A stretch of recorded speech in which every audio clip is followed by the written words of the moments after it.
नमस्कार दोस्तों, आप लोग को जोहार एग्जाम में स्वागत है दोस्तों। तो चलिए दोस्तों, आज हम लोग झारखंड महिला सुपरवाइजर जो होम साइंस है दोस्तों। आप लोग होम साइंस में कितना क्वेश्चन पूछा जाएगा दोस्तों, तो इसमें आप लोग को 100 क्वेश्चन। तो 100 क्वेश्चन में आज आप लोग को देखिए दोस्तों, होम साइंस में टोटल कितना है 17 या 16 यूनिट है आप लोग को टोटल। तो आज हम लोग यूनिट नंबर 12 का MCQ करेंगे दोस्तों। जो फैमिली है, जो उसका टाइप और फंक्शन और उसका ऑब्जेक्टिव, जो ओवरव्यू आप लोग को सिलेबस में है। तो इसमें हम लोग आज MCQ करेंगे, यूनिट 12 करेंगे दोस्तों। जो मोस्ट इम्पोर्टेंट क्वेश्चन है दोस्तों, आप लोगों को MCQ जो आप लोगों को 100% एग्जाम में आने की प्रबल संभावना है दोस्तों, इसी टाइप। तो चलिए दोस्तों, आज के लिए हम लोग ये होम साइंस का स्टार्ट करते हैं दोस्तों। तो आई होप आप लोग को लेडी सुपरवाइजर का तैयारी अच्छे से चल रहा होगा दोस्तों। और आप लोग को जुलाई में तो एग्ज़ाम नहीं हो रहा है दोस्तों, क्योंकि आप लोग को जुलाई का लास्ट वीक में बोला गया था। तो लास्ट वीक में नहीं हो रहा, आप लोग को ये एग्ज़ाम अगस्त में जा रहा है दोस्तों, समझे। और 4 तारीख के बाद ही आप लोग को एडमिट कार्ड आने की संभावना है दोस्तों। इसीलिए आप लोग 4 तारीख तक वेट कीजिए। आप लोग 5 से नहीं 6-7 तारीख को आप लोग को पता चल जाएगा कि झारखंड महिला सुपरवाइजर का एडमिट कार्ड कब आएगा। तो समझे, इसीलिए अभी अपना तैयारी को बरकरार रखिए, तैयारी को छोड़िए मत, समझे। अपन जो भी है मॉक टेस्ट लगाइए, प्रैक्टिस कीजिए, नोट्स को रिवीजन करिए बार बार। वो तो आप लोग को अभी टाइम है, मौका मिला है और टाइम भी है। तो इसीलिए आप लोग जोर शोर से लेडी सुपरवाइजर का तैयारी करते रहिए। तो चलिए हम लोग MCQ की ओर बढ़ते हैं दोस्तों।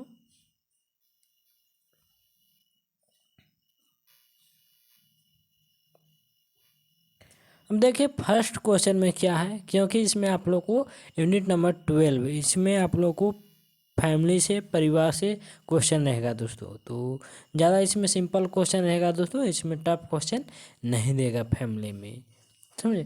तो देखिए, तो इसमें क्या है, परिवार का प्रमुख कार्य। तो परिवार का क्या प्रमुख कार्य होता है। अगर आपका घर में परिवार का क्या प्रमुख कार्य होता है, इसमें शिक्षा होता है, मनोरंजन होता है, या सामाजिकरण, या स्वास्थ्य होता है। तो इसमें क्या होगा दोस्तों तो परिवार का प्रमुख कार्य क्या होता है, ये समाजीकरण होता है। परिवार में अपने आप को समाजीकरण में ढलना है दोस्तों। जबकि शिक्षा, मनोरंजन, ये सभी नहीं प्रमुख कार्य है दोस्तों। ये सब भी इम्पोर्टेंट है, मगर ये सब भी कार्य इनका इम्पोर्टेंट प्रमुख नहीं है। इस कौन होगा, इसका ऑप्शन नंबर सी हो जाएगा, समाजीकरण। क्योंकि परिवार का प्रमुख कार्य है कि पूरे अपने घर को समाजीकरण को बनाए रखने के लिए, समझे। तो इसका राइट आंसर समाजीकरण हो जाएगा। आगे देखिए, क्या है कि परमाणु परिवार में कितने सदस्य होते हैं। तो जो परमाणु परिवार में कितने सदस्य होते हैं, तो इसमें माता पिता होते हैं। इसमें माता पिता होते हैं दोस्तों, और बच्चे होते हैं। इसमें माता पिता और बच्चे होते हैं। केवल माता पिता नहीं होगा इसका राइट आंसर। दादा दादी और बच्चे नहीं, केवल बच्चे ये भी नहीं। क्या होता है कि परमाणु परिवार में सदस्यों में माता पिता भी रहते हैं और बच्चे, भाई बहन जो भी रहते हैं, सभी मिलके रहते हैं दोस्तों परिवार में। तो इसका राइट आंसर क्या हो जाएगा, माता पिता और बच्चे। आगे देखिए, देखिए क्या है, विस्तारित परिवार में निम्नलिखित में से कौन शामिल है। कौन शामिल होता है दोस्तों, तो इसमें से कौन शामिल होता है, विस्तारित परिवार में कौन शामिल होता है।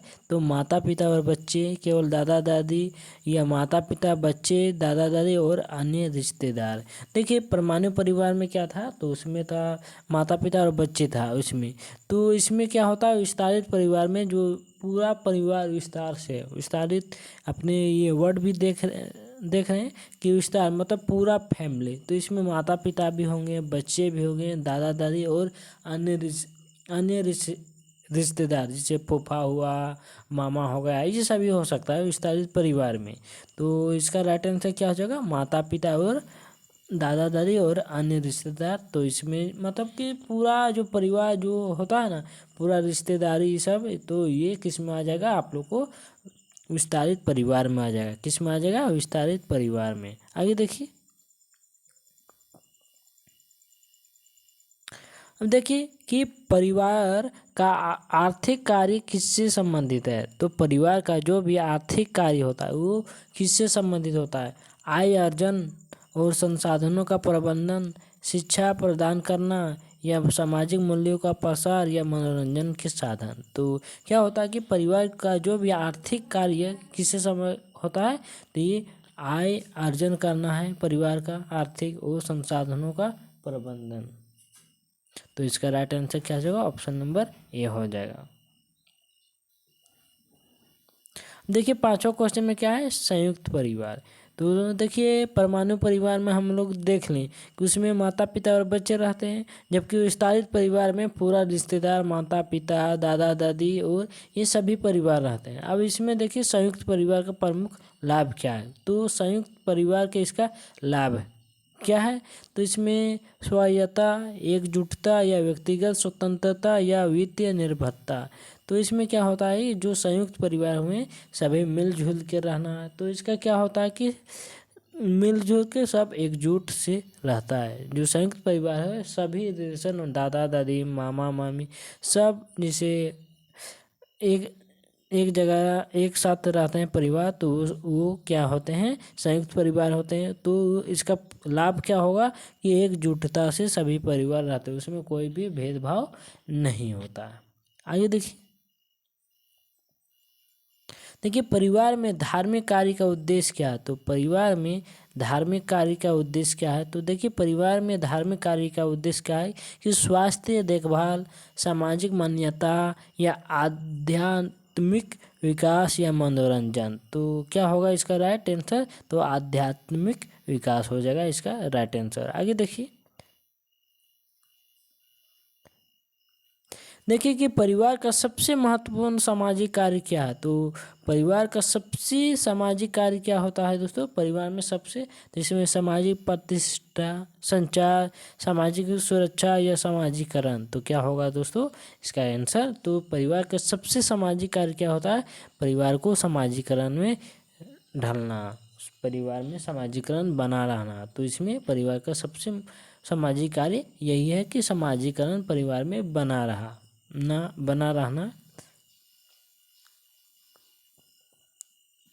अब देखिए कि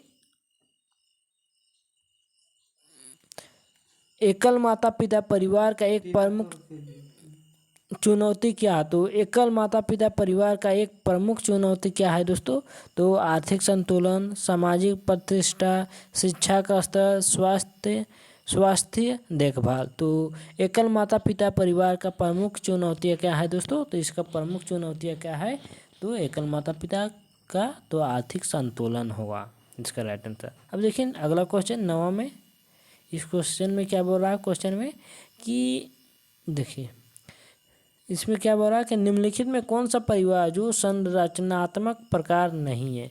कौन सा एक परिवार है जो एक संरचनात्मक नहीं है। जिसे परमाणु परिवार में तो देख लेते हैं, विस्तारित परिवार और एकल माता पिता परिवार, तो मित्र समूह, जो ये संरचनात्मक प्रकार का है, पर ये परिवार नहीं है। जबकि परमाणु परिवार, विस्तारित परिवार और एकल माता पिता परिवार, ये सभी क्या है, संरचनात्मक प्रकार के परिवार हैं ये तीनों। अब देखिए अगला क्वेश्चन,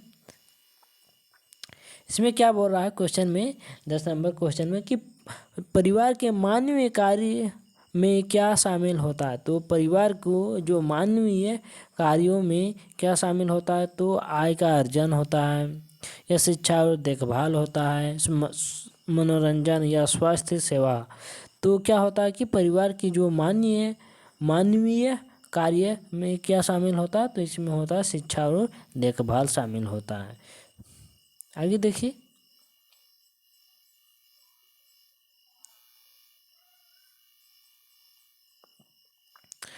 परिवार का प्राथमिक उद्देश्य क्या है। तो परिवार का जो प्राथमिक उद्देश्य क्या होता है कि व्यावसायिक विकास, सामाजिक स्थायित्व, वित्तीय लाभ, धार्मिक शिक्षा। तो परिवार का प्राथमिक उद्देश्य क्या होता है कि समाज में जो सामाजिक स्थायित्व बनाए रखना।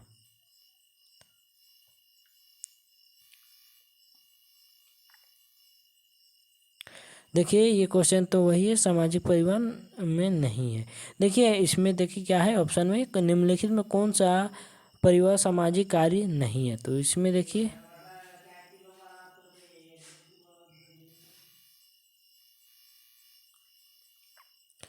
देखिए इसमें कौन सा सामाजिक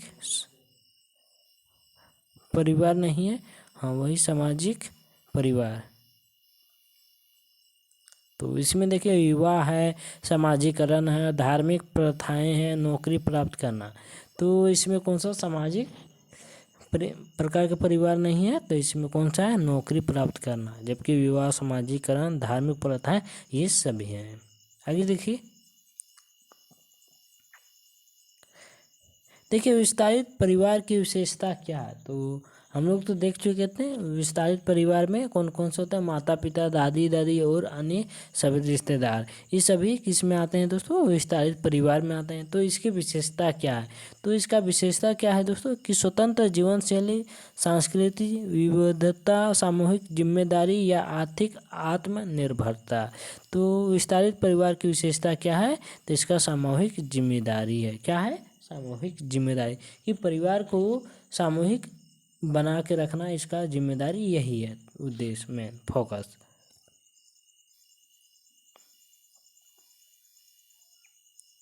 अब देखिए कि परिवार के स्वास्थ्य कार्य में क्या शामिल होता है। तो जो परिवार के स्वास्थ्य कार्य में क्या शामिल होना चाहिए उसमें, तो मनोरंजन होना चाहिए, या शिक्षा होना चाहिए, या रोग निवारण हो, स्वास्थ्य संरक्षण, या धार्मिक गतिविधियाँ।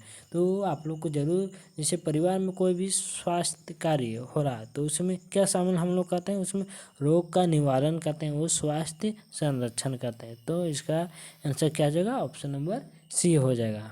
आगे देखिए क्या कि परिवार के संरचनात्मक कार्य का उद्देश्य क्या है। तो जो भी परिवार में संरचनात्मक कार्य का क्या उद्देश्य होता है, तो आर्थिक सुरक्षा, सामाजिक प्रतिष्ठा, भावनात्मक सुरक्षा या शिक्षा।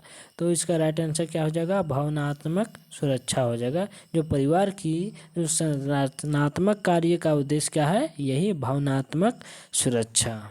आगे देखिए अगला क्वेश्चन।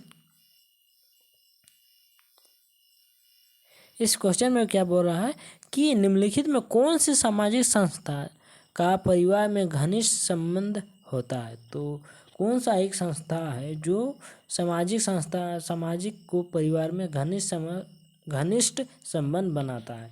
तो कौन बना, शिक्षा संस्थान, स्वास्थ्य संस्थान, या धार्मिक संस्थान, या राजनीतिक संस्थान। तो ये कौन सा है, शिक्षा संस्थान, जो समाज और परिवार को घनिष्ठ संबंध बनाता है।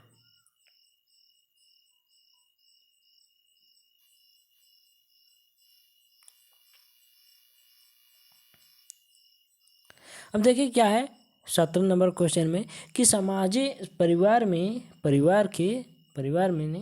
परिवार के सामाजिक कार्य का एक प्रमुख उदाहरण क्या है। तो परिवार में जो एक सामाजिक कार्य का क्या उद्देश्य होता है, तो व्यावसायिक प्रशिक्षण, समाजीकरण, या स्वास्थ्य देखभाल, या धार्मिक अनुष्ठान। तो क्या होगा दोस्तों, कि परिवार के सामाजिक कार्य के क्या उदाहरण है प्रमुख, तो इसमें है समाजीकरण होगा। देखिए ये चैप्टर बहुत इजी है दोस्तों आप लोगों को, झारखंड महिला सुपरवाइजर का। क्योंकि आप लोगों को इस टॉपिक से 1 या 2 क्वेश्चन आप लोगों को यहाँ से मिलेगा, क्योंकि ये छोटा टॉपिक है, इसलिए आप लोगों को यहाँ 1 से 2 क्वेश्चन आप लोगों को लेडीज सुपरवाइजर में देखने के लिए आप लोग को ज़रूर मिलेगा, क्योंकि ये बहुत ही छोटा टॉपिक है।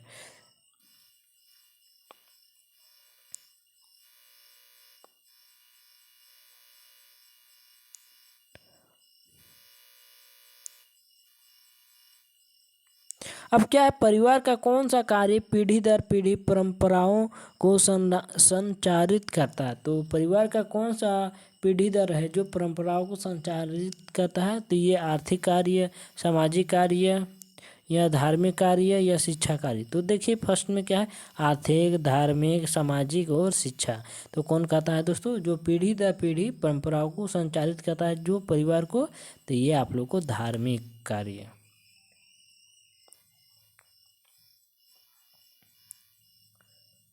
देखिए परिवार के आर्थिक कार्य का एक प्रमुख घटक क्या है। तो परिवार के जो आर्थिक कार्य का एक प्रमुख घटक कौन है? तो रोजगार है, शिक्षा है, स्वास्थ्य सेवा है या मनोरंजन है। तो क्या होगा इसका आंसर?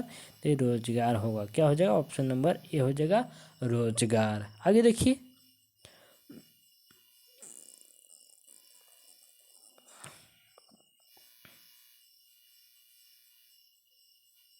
अब देखिए क्या है कि परिवार में मनोरंजन का कार्य का उद्देश्य क्या है। तो परिवार के मनोरंजन कार्य का उद्देश्य क्या है दोस्तों? आर्थिक लाभ, सामाजिक स्थायित्व, मानसिक आराम और मनोरंजन या धार्मिक शिक्षा। तो क्या होगा दोस्तों?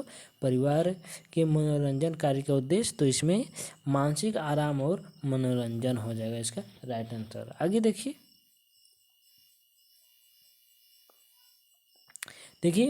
हम लोग फर्स्ट क्वेश्चन में ही दे या सेकंड क्वेश्चन में देखें थे कि परमाणु परिवार का उद्देश्य क्या था। तो अब हम लोग इसका देखेंगे परमाणु परिवार का लाभ क्या है। तो इसमें क्या है लाभ है दोस्तों? आर्थिक निर्भरता है या व्यक्तिगत स्वतंत्रता या सांस्कृतिक संरक्षण या सामूहिक जिम्मेदारी है। तो जो परमाणु परिवार का एक प्रमुख लाभ क्या है? तो यह है एक व्यक्तिगत स्वतंत्रता है। क्या है? व्यक्तिगत स्वतंत्रता। आगे देखिए, क्या है कि परिवार के सामाजिकरण कार्य का उद्देश्य क्या है। तो बच्चों को समाज के नियम और मूल्यों सिखाना, धार्मिक शिक्षा प्रदान करना, आर्थिक संसाधनों का प्रबंधन या मनोरंजन का आयोजन। तो परिवार के सामाजिकरण कार्य का उद्देश्य क्या है दोस्तों? तो इसका उद्देश्य क्या है? तो मेन इसका उद्देश्य है बच्चों को समाज के नियमों और मूल्य सिखाना। ये सामाजिकरण का प्रमुख उद्देश्य है।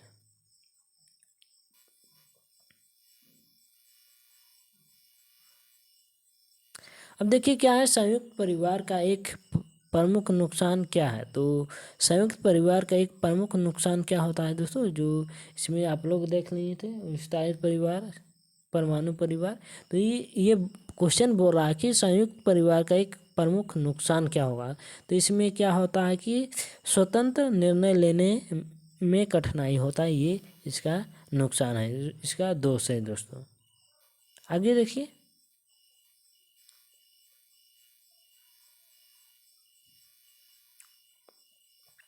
क्या बोल रहा है क्वेश्चन में कि परिवार के धार्मिक कार्य में कौन सा तत्व शामिल होता है। तो परिवार के धार्मिक कार्य में कौन सा तत्व शामिल होता है। तो धार्मिक अनुष्ठान, आर्थिक सुरक्षा, सामाजिक प्रतिष्ठा, शिक्षा। तो क्या होगा दोस्तों कि परिवार के धार्मिक कार्यों में कौन सा तत्व शामिल है। तो इसमें धार्मिक अनुष्ठान है।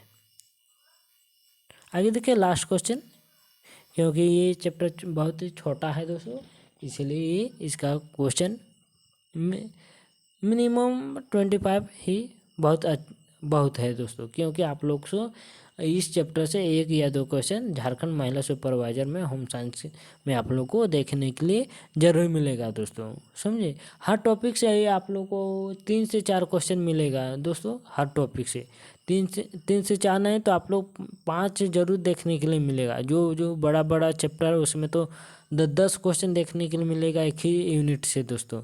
तो इसीलिए आप लोग हर यूनिट को अच्छे से पढ़ लीजिए। तो ये तो फैमिली जो टाइप है इसका फंक्शन, तो ये तो छोटा चैप्टर था दोस्तों जो एक दिन में ख़त्म होने वाला था थ्योरी में।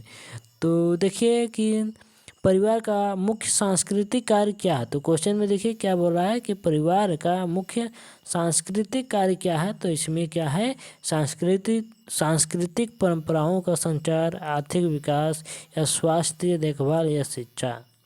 तो क्या होगा, परिवार का मुख्य सांस्कृतिक कार्य क्या होता है। तो ये होता है आप लोग को सांस्कृतिक परंपराओं का संचार हो जाएगा इसका आंसर। तो ऑप्शन नंबर ए हो जाएगा।